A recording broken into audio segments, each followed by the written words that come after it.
Good afternoon, folks, and welcome back to my channel. As we all know, Jurassic World Dominion has its share of problems. I don't think that any of us were really expecting a movie about grasshoppers that happened to have dinosaurs in it. Without going into too much detail here, because after all, this is a modification and repaint video, my biggest gripes are that just when we thought we were getting Deinonychus in a Jurassic movie, they swapped him out for Atrociraptors. And the design of the Pyroraptor, which looks like Woody Woodpecker and a Skeksis had a steamy rendezvous in a sleazy hotel, and the Jurassic World Pyroraptor was the result of that regrettable night. But I digress. This video was made possible by my buddy Ryan, who sent me this Hammond collection Pyroraptor, since my broke ass couldn't afford to buy one myself. I'll forego an unboxing and review since other people have done it better than I could anyways, and get straight to the point. Regardless of the quality of this figure, the design of the Pyroraptor is just ugly in my opinion. But maybe you feel differently. Different strokes for different folks. But anyways, here's my plan. I'm going to use this figure to remedy my two biggest gripes about Jurassic World Dominion by turning him into the second best articulated Deinonychus figure. The first, obviously, is this beautiful Beast of the Mesozoics figure. But as MC Hammer said, can't touch this, so we'll settle for second best. The first thing we've got to do is remove Woody Woodskeksis' head. We'll be replacing it with this. This is a heavily modified Marco Makes Raptor replacement head, and it is going to be perfect for this Deinonychus. The easiest way to remove a Hammond collection raptor, including the Pyroraptor's head and or feet, is by dunking that sucker in hot water for about 30 seconds. Once the Pyroraptor offers to give up the location of the rebel base, you can remove it from the water. The head and feet will both come off without much difficulty. The Pyroraptor's joints are slightly smaller than the Velociraptor's, so we're going to fill the sockets on the replacement parts with hot glue. That'll fill in the gaps. It's important to note that these replacement parts were not designed for the Pyroraptor, but I'm going to make them work anyways. Once the feet and neck are attached, I'm going to put a little bit of super glue on the back of the head, and then I'm going to slide the head and the jaw onto the neck. And those parts fit absolutely perfectly. Now, replacing that head was absolutely necessary. I mean, the difference between the new one and the old one is night and day. But since Mattel finally ditched the clown shoes on their Raptors, there's an argument to be made for whether I needed to replace the feet or not. But I did, so now we're going to paint them to match the rest of the animal, which is pavement. Once that's done, I'm going to take and paint all of these red feathers with burnt umber, which is a nice, very, very dark brown color that will hopefully cover up that red pretty well.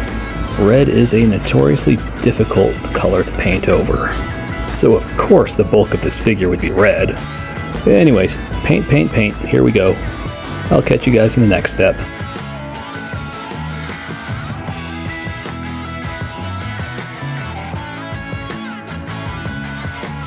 Okay, feathers are painted burnt umber. Now we're going to go in and paint the skin with a lighter grayish brown color. To get that color, I mixed warm buff with dark granite.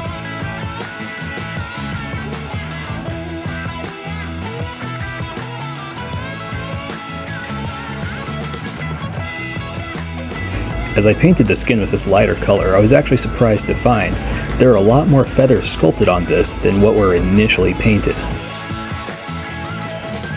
Now that lighter color is applied, I'm going to go into the airbrush and apply an even lighter color over that, and just kind of gradually lighten it to get it to where I want it. While I have a general idea of how I'm going to paint this guy, I'm not really working with any good reference material right now. In fact, the only reference material I really have is that one piece of concept art showing the Deinonychus' face. And using just that picture, we're going to extrapolate what I think the whole body of the animal would look like. Which is my long-winded way of saying that I'm making this shit up as I go along. But you know what? It doesn't look like a Jurassic World Pyroraptor anymore, so I think we're headed in the right direction. Since I have that nice light base now, I'm going to go ahead and start building up some darker colors. I'm going to try to make the transition between the feathers and the skin on this thing less abrupt than they are on the Jurassic World Dominion Pyroraptor. And now I'm throwing a lighter shade of brown on those burnt umber feathers. Pardon me while I clean a clog out of my airbrush. Alright, we are back in business. Alright, we'll just finish lining up the feathers on this guy.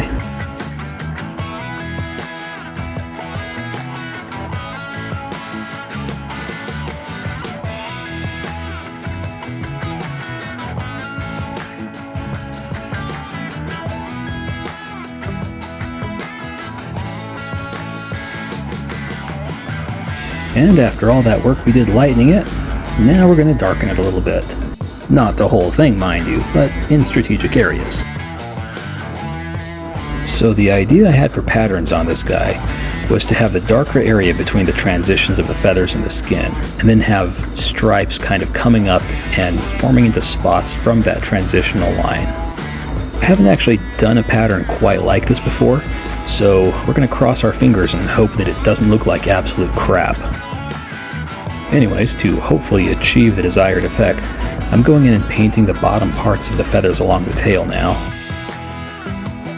as well as the inside of the wing, which I don't think was adequately painted before. Now we sit back and watch the paint dry. Okay, paint's dry. Now we're going to hit it with some dry brush so that we can show off all of those feathered textures. I'm using Territorial Beige for the dry brushing here.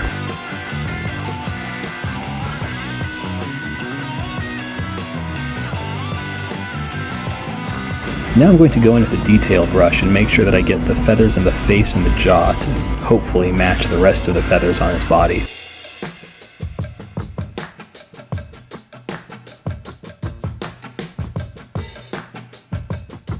And now we let the paint dry.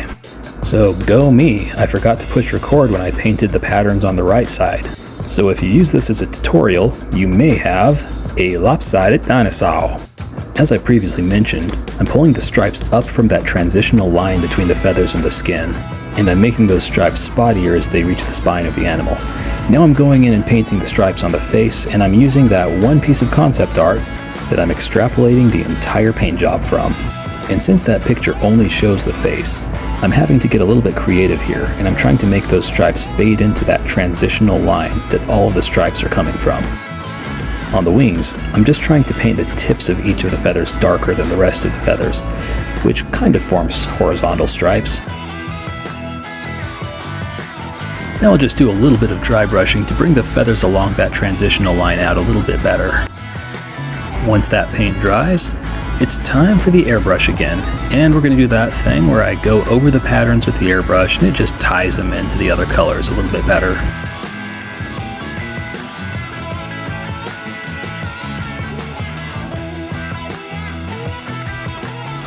Now, as far as the pattern is concerned, we could stop here, but I have something else in mind. Based on that wee little bit of concept art, there is yellow patterning inside of the black patterning, so that's what we're going to do. I've watered down this paint and sharpened the toothpick, and now I'm going to apply it and be very careful to stay inside of those lines, which is a little bit more challenging on the face with those thin stripes than it is everywhere else. And we're just going to kind of follow this pattern of putting the yellow patterning inside of the black patterning down the entire length of the body.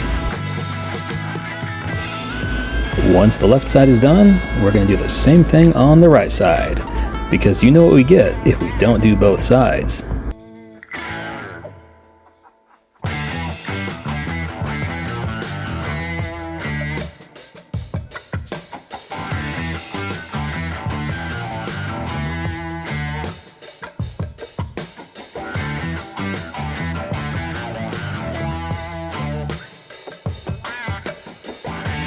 Now that the patterning is done, it's time to do the inside of the mouth.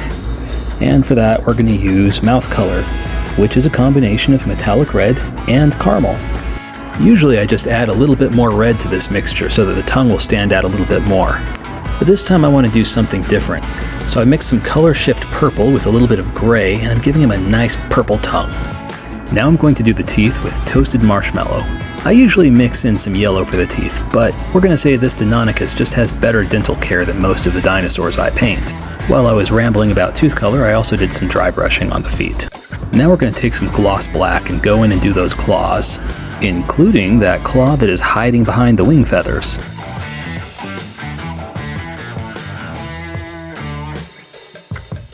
And all of those foot claws, including the dew claw. And while Mattel did neglect to paint any of the claws on this thing, they did a great job sculpting the dew claw on this one. Alright, we're in the home stretch. It is time to do the eye. I added just a dab of color shift green to some bright yellow for this. And after applying that, I went in and did a spot of gold over it where I'm going to put the pupil. And because he's a realistic Deinonychus, he gets a round pupil. Alright, paint is done. Time for those glamour shots. And as a bonus, I'm going to throw in some diorama shots too. What if it was Deinonychus that chased Owen through Malta? And what if, at the end, a T-Rex got involved?